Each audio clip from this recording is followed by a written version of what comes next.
नमस्कार। आज के इस खास विश्लेषण में स्वागत है। आज हम जिस विषय पर बात करने वाले हैं वो न केवल हमारे समाज को गहराई से समझने के लिए जरूरी है, बल्कि एग्जाम्स के नजरिए से भी ये एक बेहद स्कोरिंग और महत्वपूर्ण टॉपिक है। कृपया ध्यान दें, आज का हमारा विषय है सामाजिक आंदोलन, अर्थ, आयाम और प्रभाव। देखिए, मानव सभ्यता का इतिहास इस बात का गवाह है कि जब भी समाज में कोई बड़ा बदलाव आया है, उसके पीछे हमेशा आम लोगों का कोई ना कोई संगठित प्रयास रहा है। तो चलिए पूरी ऊर्जा के साथ इस टॉपिक की गहराइयों में उतरते हैं और समझते हैं कि कैसे साधारण लोग एक साथ आकर पूरे इतिहास की दिशा बदल देते हैं।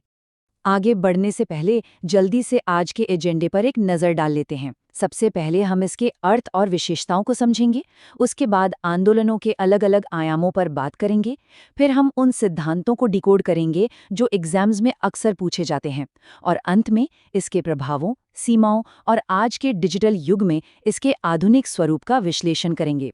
इस तरह एक स्ट्रक्चर्ड तरीके से चलने पर ये सारे पॉइंट्स आसानी से याद रहेंगे। आइए शुरू करते हैं हमारे पहले हिस्से से। खंड 1, अर्थ और प्रमुख विशेषताएं।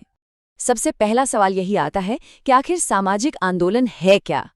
जब भी हम एकेडमिक्स या एग्जाम्स की बात करते हैं तो एक सटीक और ऑथेंटिक परिभाषा बहुत मायने रखती है।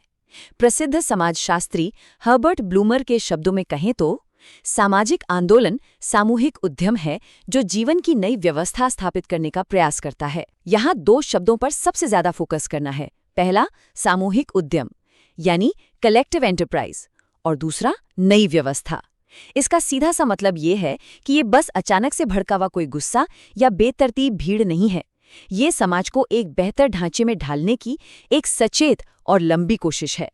अब कोई भी सड़क पर उतरी भीड़ एक आंदोलन नहीं बन जाती। एक असली सामाजिक आंदोलन की 5 पक्की निशानियां होती हैं।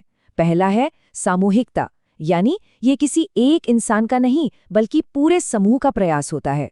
दूसरा, एक निश्चित उद्देश्य, जैसे आज़ादी या समान अधिकार पाना, क्योंकि बिना लक्ष्य के तो आंदोलन भटक जाएगा। तीसरा है परिवर्तन की भावना, यानी जो चल रहा है उस स्टेटस को बदलने की ललक। चौथी सबसे जरूरी चीज है एक मजबूत संगठन। बिना किसी ढांचे या लीडरशिप के आंदोलन टिक नहीं पाते। और पांचवा है वैचारिक आधार, मतलब कोई ना कोई विचारधारा, जैसे समानता या लोकतंत्र, जो उस आंदोलन को अंदर से जोड़े रखती है। आगे बढ़ते हैं खंड 2 की ओर, आंदोलनों के विविध आयाम। देखिए, समाज किसी एक चीज से तो बना नहीं है, इसके कई अलग अलग डायमेंशंस होते हैं।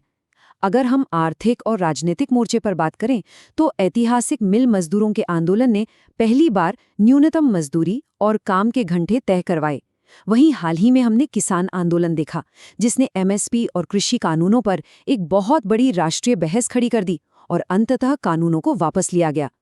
राजनीति की बात करें तो 1970 के दशक का जेपी आंदोलन इसका एक क्लासिक उदाहरण है।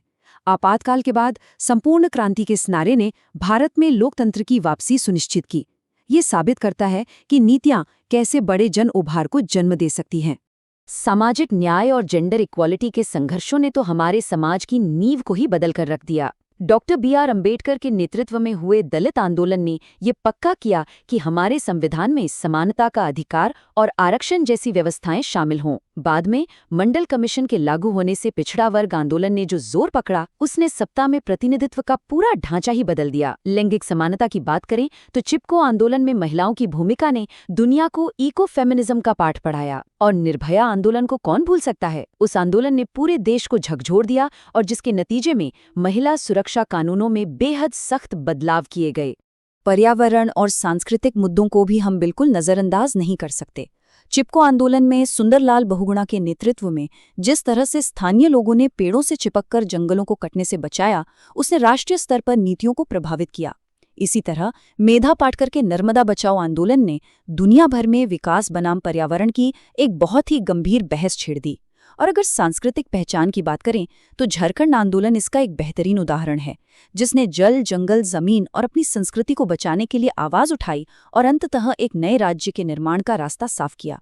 इतिहास के पन्नों को थोड़ा और पलटें तो धार्मिक सुधार और जनजातीय आंदोलनों का एक बहुत ही खास स्थान है। 19वीं सदी में राजा राममोहन रॉय के ब्रह्म समाज ने सती प्रथा जैसी कुरीतियों को खत्म कर एक तार्किक सोच की नींव रखी। वहीं आर्य समाज ने शिक्षा और समाज सुधार पर जोर दिया। दूसरी तरफ अंग्रेजों और जमींदारों के शोषण के खिलाफ संथाल विद्रोह और बिरसा मुंडा के जनजातीय आंदोलनों ने न सिर्फ जबरदस्त प्रतिरोध किया, बल्कि एक ऐसी राष्ट्रीय चेतना जगाई जो आगे चलकर हमारे स्वतंत्रता संग्राम का आधार बनी। चलिए अब आते हैं इस चर्चा के सबसे महत्वपूर्ण हिस्से पर। खंड 3, सामाजिक आंदोलनों के सिद्धांत। एग्जाम्स में अच्छे मार्क्स के लिए इन आंदोलनों के पीछे की साइंस या थ्योरीज को समझना बहुत जरूरी है। सबसे पहली और काफी इंटरेस्टिंग थ्योरी है सापेक्ष वंचना सिद्धांत, यानी रिलेटिव डेप्रिवेशन थ्योरी। ये पूरी तरह से इंसानी मनोविज्ञान पर टिकी है। इसका कहना है कि सिर्फ गरीबी या अभाव होने से विद्रोह नहीं होता।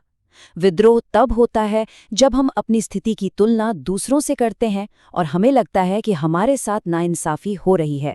मान लीजिए समाज का एक वर्ग तेजी से आगे बढ़ रहा है और दूसरा वर्ग वही फंसा हुआ है, तो उस पिछड़े हुए वर्ग में एक वंचित होने का एहसास पैदा होता है। और जब उम्मीदों और हकीकत के बीच की ये खाई बहुत गहरी हो जाती है, तो यही असंतोष एक बड़े आंदोलन का रूप ले लेता है। इसके ठीक उलट जो दूसरी थ्योरी है, संसाधन संचयन सिद्धांत, यानी रिसोर्स मोबिलाइजेशन थ्योरी, वो एकदम प्रैक्टिकल बात करती है। इस थ्योरी का मानना है कि समाज में सिर्फ गुस्सा या असंतोष होना ही काफी नहीं है। असंतोष तो हर जगह है।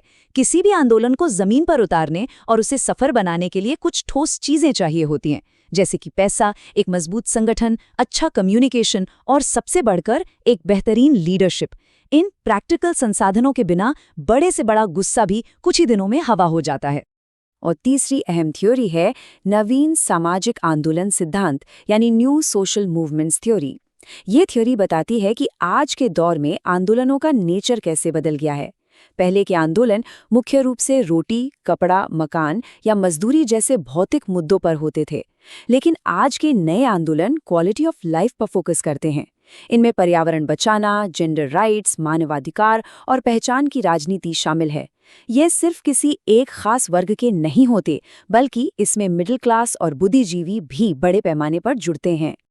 अब आगे बढ़ते हैं खंड 4 पर, प्रभाव और मुख्य सीमाएं। इन सब थियरीज के बाद हमें एक बैलेंस बना के ये भी देखना होगा कि इन आंदोलनों से असल में क्या हासिल होता है और इनकी कमियां कहाँ रह जाती हैं। हर चीज के दो पहलू होते हैं, है ना? सकारात्मक प्रभावों की बात करें तो ये जन आंदोलन हमारी डेमोक्रेसी को जिंदा रखते हैं। ये सरकारों को जवाबदेह बनाते हैं, नए कानून बनवाने पर मजबूर करते हैं और कमजोर वर्गों को उनके अधिकार दिलाते हैं। लेकिन इसकी कुछ सीमाएं भी हैं जिन्हें नजरअंदाज नहीं किया जा सकता। कई बार इन आंदोलनों को राजनीतिक दल अपने फायदे के लिए हाईजैक कर लेते हैं। जो प्रदर्शन शांतिपूर्ण शुरू होते हैं वो कई बार भीड़ के हाथों बेकाबू होकर हिंसक हो जाते हैं। और अगर लीडरशिप कमजोर हो तो अक्सर आंदोलन बस एक छोटे से इलाके तक सिमट कर रह जाते हैं। अब हम अपनी चर्चा के अंतिम पड़ाव पर पहुंच गए हैं। खंड 5, आधुनिक स्वरूप और निष्कर्ष। आज के इस डिजिटल और स्मार्टफोन वाले दौर में आंदोलनों का पूरा तरीका ही बदल गया है। अब क्रांतियां सड़कों पर आने से पहले मोबाइल स्क्रीन पर जन्म लेती हैं। सोशल मीडिया ने दुनिया भर की बाउंड्रीज को खत्म कर दिया है। मीटू हैशटैग इसका सबसे परफेक्ट उदाहरण है। जरा सोचिए कैसे बस एक हैशटैग ने रातों रात वर्कप्लेस हरासमेंट जैसे मुद्दे को एक ग्लोबल क्रांति बना दिया। आज कोई भी लोकल मुद्दा कुछ ही घंटों में एक अंतर्राष्ट्रीय अभियान बन सकता है। इस डिजिटल एक्टिविज्म ने आम जनता के हाथ में एक बहुत बड़ी ताकत दे दी है। तो इस पूरे विस्तृत विश्लेषण का निष्कर्ष क्या निकलता है? निष्कर्ष यही है कि सामाजिक आंदोलन सिर्फ कुछ लोगों का शोर शराबा नहीं है। ये न्याय, समानता और मानवाधिकारों के लिए लड़ने वाली एक बेहद संगठित और जरूरी ताकत है। चाहे बात इतिहास की हो, पर्यावरण बचाने की हो या आज के किसी डिजिटल अभियान की, आम लोगों की ये सामूहिक शक्ति ही समाज में लंबे समय तक टिकने वाले बदलाव लाने का सबसे असरदार तरीका है।